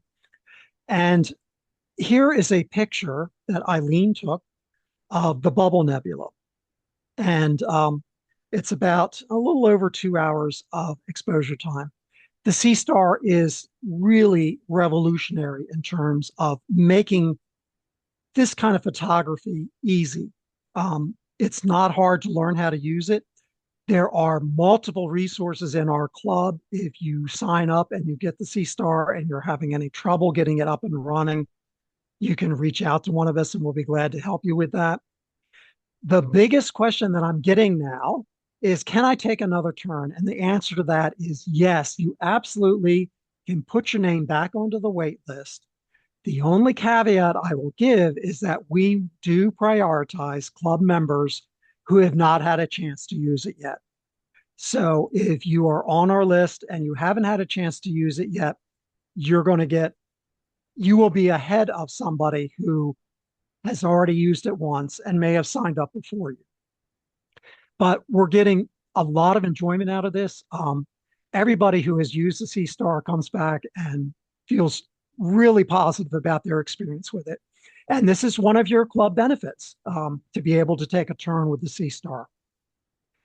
If you are interested in using it, we have a link for a sign-up sheet.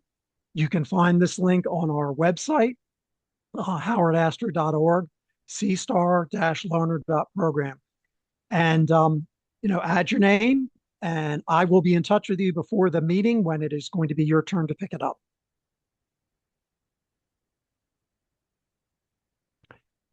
Okay, boy, I'm doing a lot of talking tonight. Sorry. Shallow skies, basically shallow skies is the nearer, brighter objects in the sky. Mercury is coming around for a great position in the pre-dawn sky. I know people don't like getting up before dawn, but this is perhaps one of the best opportunities of the year to see Mercury. It's because of the way the ecliptic lines up in the pre-dawn sky in late August. So August the 2nd, it'll be its longest distance from the sun. So you could get up, find a good eastern horizon, and you'll be able to catch Mercury. If you are a photographer, this is a prime time to grab a picture of Mercury through your telescope.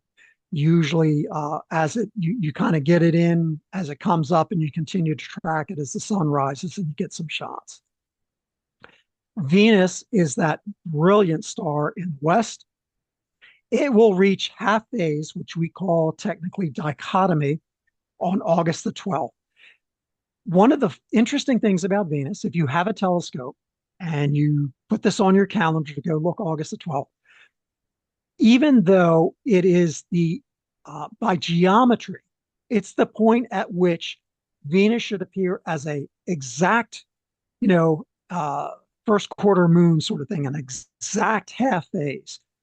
It usually is either a little above or a little below. And we call that the Schrodinger effect, where it takes several days either before or after the predicted date for Venus to show and display in that exact half phase. So if you're interested, grab your telescope and take a look at Venus on the 12th and make your judgment. Is it not quite first phase? Is it a little beyond first phase? You know, take a look and see what you got. Saturn is coming around. It is now what we call Western quadrature, which basically is when the sun rises, Saturn is on the meridian. So that's kind of like a landmark that we're now closer to opposition than we are to its most recent solar conjunction. So it's heading for an early October opposition. So again, early morning object, but those rings are so beautiful. A lot of times, if you don't have to work the next morning, it's worth getting out the scope and taking a look. And it is time for the Perseids again. This is without a doubt one of the most reliable meteor showers. Also one of the most comfortable because you're not out in December with the Geminids freezing yourself. It's a great meteor shower to capture, to take a look at. So the peak is going to be Tuesday, August the 13th at 10 o'clock in the morning. So you want to observe either in the early morning hours of the 12th or especially the early morning hours of the 13th. This year, the moon is practically new. So there is going to be no interference from the moon this year. So get out to a dark sky site if at all possible, because you will see a lot more shooting stars from a dark sky site. You can also observe either, if we get bad weather, you can observe either side of that peak. Back in 2021, there was actually a very good outburst the day after the peak that even exceeded the peak. So, anytime around the 13th is worthwhile stepping outside in the early morning to see if you see anything. Will there be an impromptu? I don't know. We'll have to see how things go. I really doubt that we're going to do anything for the public. We haven't had any plans set up for that yet. So again, I would say it's a membership benefit to attend an impromptu, and you have to sign up for those emails. So if you're interested, I would definitely get on the impromptu list so that you can get a notification if people are deciding to go out to Alpha Ridge and to watch the Perseids.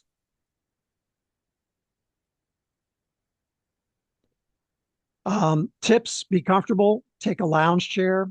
Don't forget a pillow sometimes, then make yourself comfortable.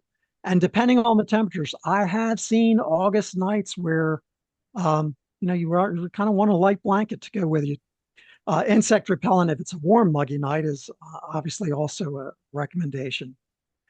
You don't really need binoculars after all my talk about binoculars this evening, but if you have a pair and you get a particularly bright meteor, it will leave like a smoke train, and it's kind of cool to grab the binoculars and look at that and watch the smoke dissipate as the winds pick it up and blow it around. Okay, one of the best parts of the evening are member astrophotos, sketches, and artwork. So first up, Jose, this is your M101 object of the month, I think.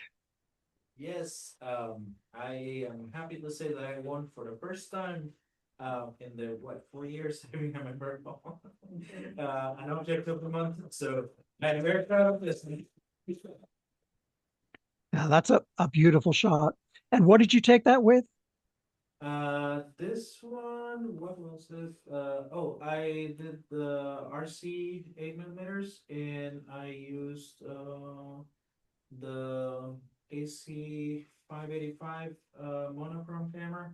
I did it mostly LRGB, yeah. So, and I think this is like 6 hours of integration. I don't remember that much anymore, but it was like 6 hours of integration. Awesome. I'm going to stop for a second. I just realized that Wayne Baggett has What's Up in Space, and I did not integrate his slides into the slide deck.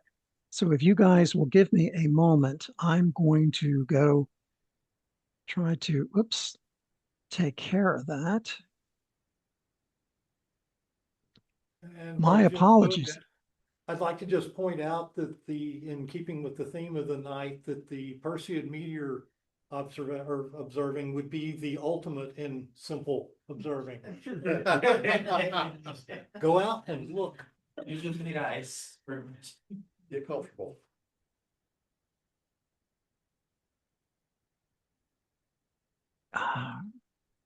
My apologies, guys.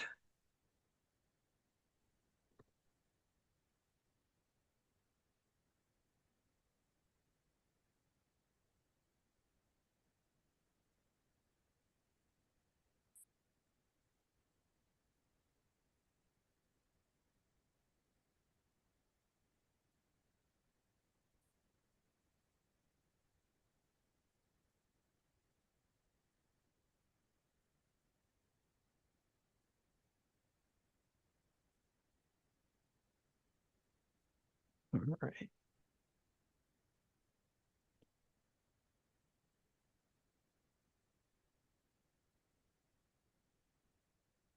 There we go. Okay, so this is What's Up in Space headlines. We aren't seeing the slideshow view yet. But this is where I talk about a handful of items that I noticed in the news for about the past month, and I just hit the high notes on it. I did not dig deep into it, and I'm not going to dig deep. So first one for tonight is the Swift satellite rescue mission. The Swift Observatory, named after astronomer Neil Gehrels from, I think he was at Goddard, was launched in 2004. So what does that make it? Can't do it, 22 years. 22, yeah. To monitor the most energetic events in the universe, gamma ray bursts. And in the picture on the right, can't see much on it, but there's three basic science instruments on the observatory.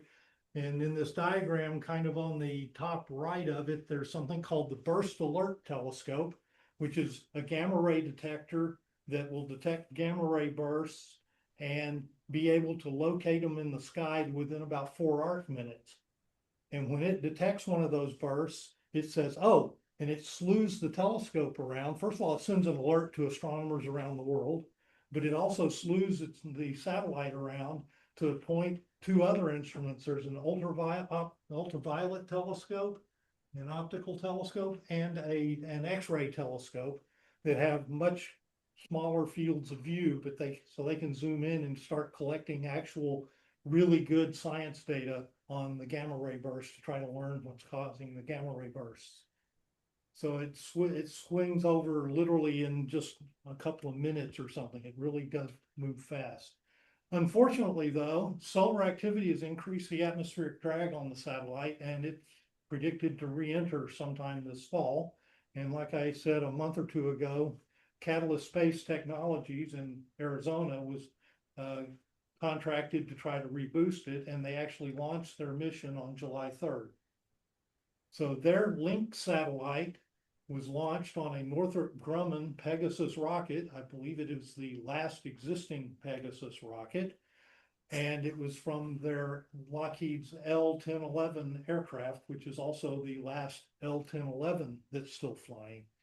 So first with the Link, and then two lasts to get this mission going. So the Link satellite will spend a few weeks checking out the satellite, making sure it's working properly and they can control it and everything else, because they've got to get it up to the Swift satellite without running into it and stuff. And then they'll move to the Swift satellite with their cameras on the Link satellite, and they'll examine the Swift to try to figure out the best way to grapple it. Swift wasn't designed and built with this kind of a mission in mind, and things may have changed since they built it. In particular, satellites are often covered with thermal coated materials called multi-layer insulation, and after it's been in space for a while, this stuff will get really brittle. and may start, it'll degrade and it'll flake off and stuff like that. And they don't want to have all this kind of stuff floating around. So they're gonna have to inspect the satellite to see what condition it's in now rather than what it was when it was launched. And they'll figure out how the best way to grapple it is, and they will grab hold of the satellite, and then they have ion engines on the link satellite will then start firing to boost the orbit over a period of several months, hopefully to regain several years of mission time. Okay, next. So when is it expected to have? It was launched on July. It was launched on 3rd. July 3rd. It'll be a month or so before they get Swift. So I don't know. I don't think they know the specific timeline, but they're fighting the clock because I think they're predicting sometime in October for a reentry if they don't do anything. So the next news story that caught my eye, but having worked on JWST has observed M82 with NIRCam. It's near infrared camera. And they spent 65 hours with a 6.5 meter telescope observing one of the brightest galaxies in the sky. So when they got the image down and they processed it, they've directly imaged approximately 16 million individual stars within the galaxy, which is only a small fraction of the stars present because most of the stars in the galaxy are too faint for even JWST to see directly. They also, of course, imaged fine structure in the extended dust and gas that's flowing out of the minor axis of the galaxy that we all love to image with our telescopes from the ground. And the infrared imaging, because JWST is an infrared telescope, has allowed much of the central dust to be penetrated. That's one of the beauties of IR imaging. And that reveals structures behind the veil of dust and near the center of the galaxy. The filter selection they use, they see both ionized gas and dust grains, or dust in the galaxy.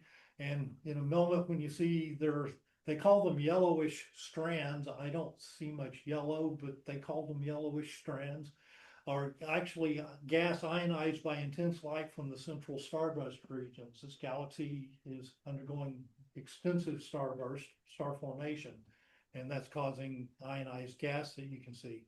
And the orange material farther out from the galaxy is from the dust grains of polycyclic aromatic hydrocarbons, PAHs, PAHs, and they make up the dust. That's important because you don't get carbon from the Big Bang.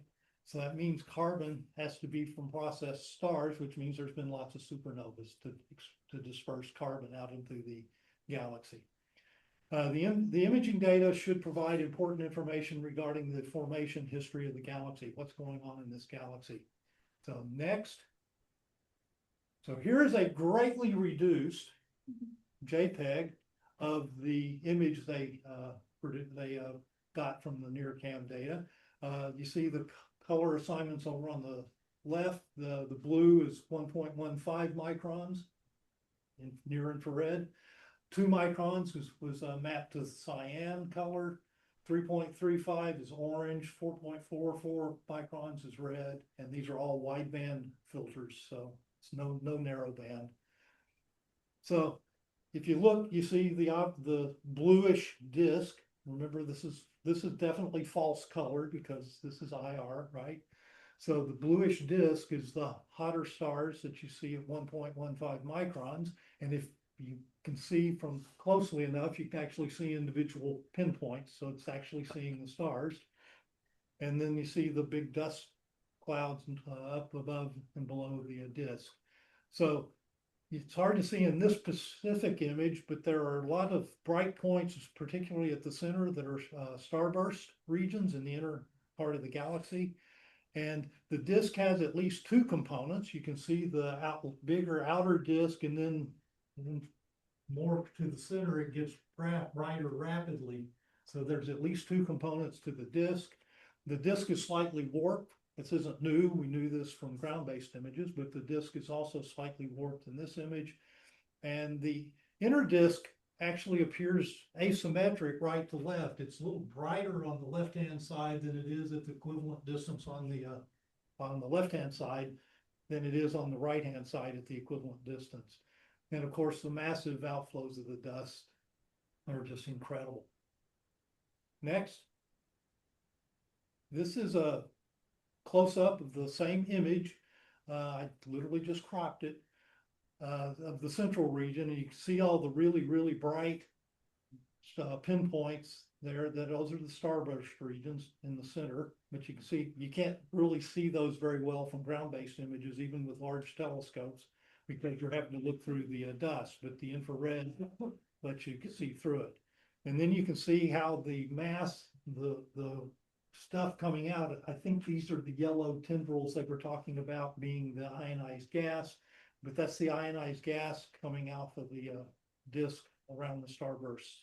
Next. And here's the upper part of the upper part of the dust, which you can see, obviously there's lots of fine detail within the dust itself, but you can also see highly reddened galaxies behind the dust, in particular up here at the upper right. And you also see that the dust is very patchy because here's a background galaxy. It's much smaller than M82, so it must be in the far background, but it doesn't look red. So there's a clear spot within all that dust outflow that even equivalently farther over here to the right, you're still getting lots of reddening, but there it happens to be a clear patch. We see these in the Milky Way, and that lets us have windows to go in and see structures near the center of the Milky Way. So, and next, and this has absolutely nothing to do with M82, but it was in the image. This is a cluster of galaxies off to the right at the edge. The bottom edge of this image is actually the edge of the near cam image, but these just a distant cluster of galaxies or a group of galaxies. I'm a galaxy guy, galaxy cluster guy, so I liked it. So that was JWST observing M82, and next. So that was all dust, not hydrogen gas. I mean, when with the optical, those jets which are coming out, you get a lot of H alpha. Hydrogen, yeah. So there's a lot of dust there as well as hydrogen. Yeah. Oh. Yeah. So I wanted to point out that JWST is beginning its 5th year of operations. JWST, of course, was launched Christmas Day 2021, and it started science observations in July of 2021. So it has completed 4 years of observing, and it has started the 5th year. I want to remind you that JWST had a 5-year mission. We were technically in the final year of its primary mission. Did have a 10-year goal. So hopefully it'll go. And then the launch performance of the ESA's Ariane rocket was perfect.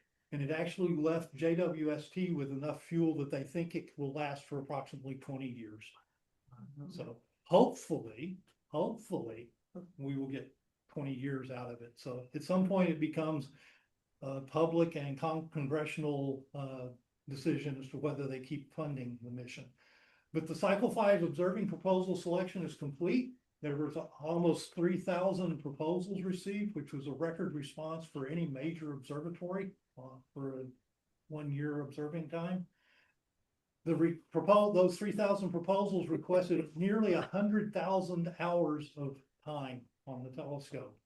There's less than 9,000 hours available in a year. If you just multiply it out, there's only 9,000 hours. So you're talking 10 times oversubscribed in terms of time. Ultimately, they approved 254 proposals totaling 8,009 hours. Yes, thank you, Ken. I apologize. That's a typo on my part. It was Christmas Day 2020. I apologize. NearSpec is the most used instrument in this cycle of observing. With about half of the total time. So most of the time is being spent doing spectroscopy, and the proposals cover all areas of astronomical research. So it's going to continue doing the work it is. And of course, the image up there is the last direct image we saw showing any detail on JWST during the launch. Any questions? If not, let's get back to the images.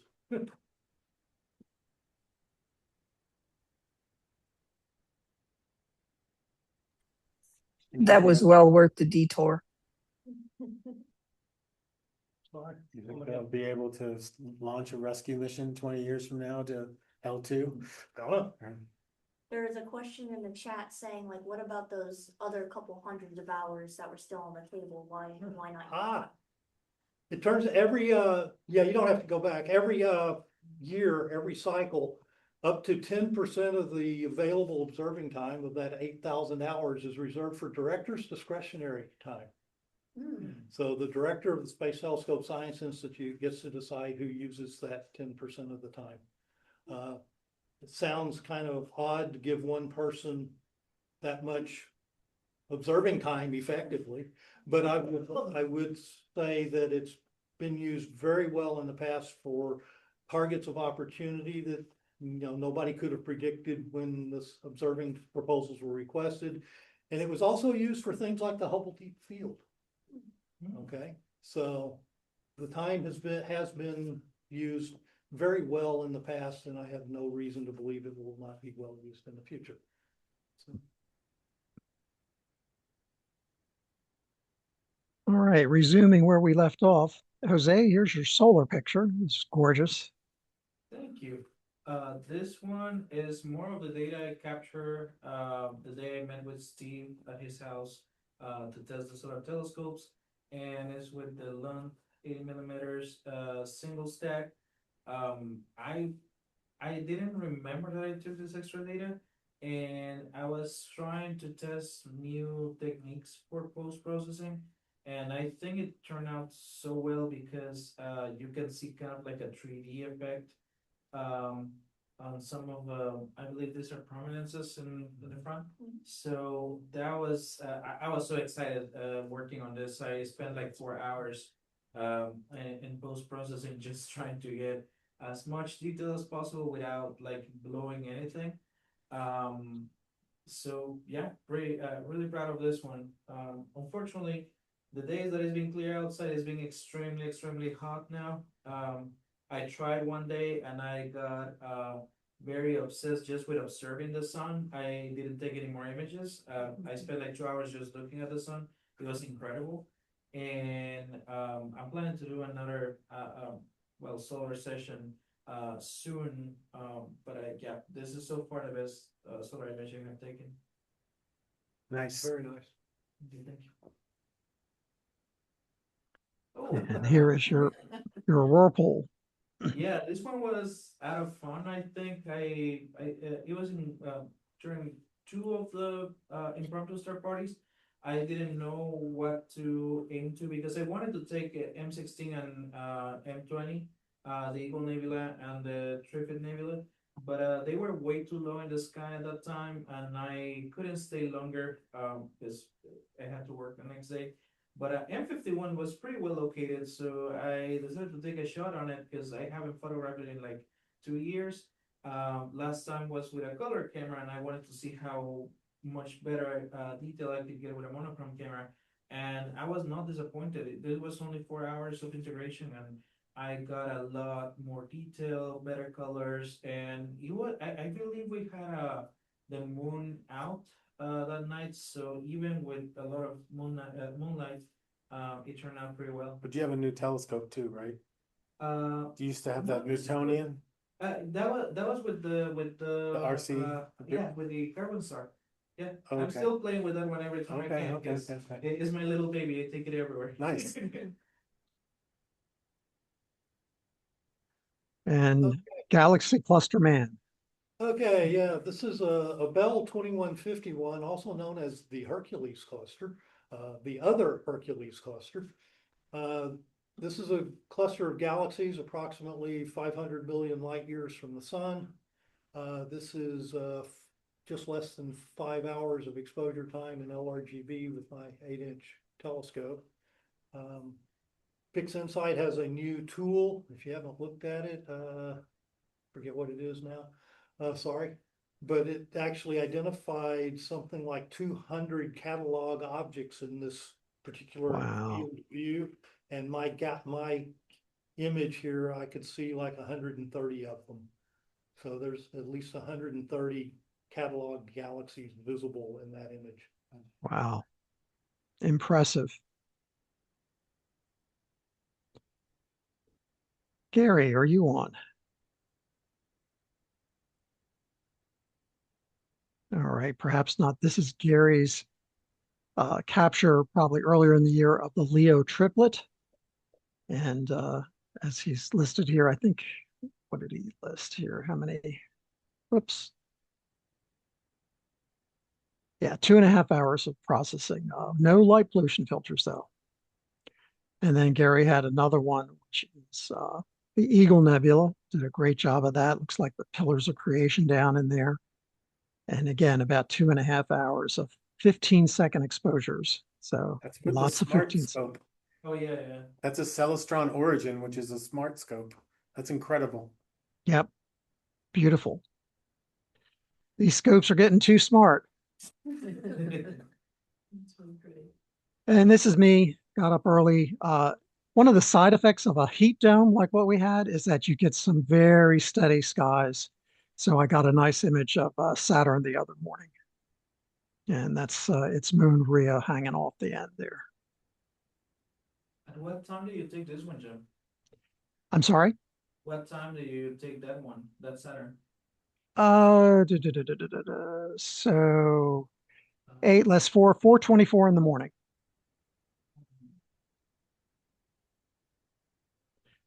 And Wes, are you on? Yep. So this is the Eagle Nebula on the right and the Omega or the Swan Nebula on the left. Got this with my SeeStar over several nights. Fair bit of time on that, over 1,020-second subs after I pulled out all the bad ones. So very happy with this one. It gave me enough exposure to see some of these, some of the dust in between the nebula. Yeah, it's gorgeous. And this is locally. This is not out at like Starfront or something like that, right? Say that again? This is a local picture. You took it near in our environment. Yeah, I just got from home. Okay, that's amazing. This is the Andromeda Galaxy. I got this I took my daughter to camp in West Virginia, and there was one single clear night, and it's a very dark sky there. So this is like slightly under 2 hours. I was very happy with this result for such a relatively short amount of time. Yeah, that's pretty good for 2 hours. This was my submission for the M101 a couple of months ago. So I also took this from Millersville on my my main scope. Pretty happy with how it came out. Don't have a ton to say about it. Wow. Awesome. So, this is probably the best picture I've taken yet. This is of the Eastern Veil Nebula. I took this out at Thermont, which is a little better than skies than what I've got at home. Got this over 3 or 4 nights. Not a ton of, couldn't get a ton of time each night, but put it all together. I'm just blown away by how much detail there is. Great effort. I mean, that's beautiful. That is impressive, Wes. Congratulations. Were you camping at, where were you in, not off camp? The nebula, yeah. All right, guys, and that's a wrap. Sorry, we ran over a little bit here. Again, thank you very much for attending and joining us this evening. And next month, I believe that we're going to have a talk about the Artemis missions. So stay tuned. We'll have more information as that becomes available. So again, thanks everybody, and safe travels home. See you. Clear skies. Get out there and look at the Perseids. Thanks, Jim. Bye, guys. Thanks, folks. Don't forget to stop recording. Jim, I'll send you a link to the microphone That you used. Okay. Yeah. No,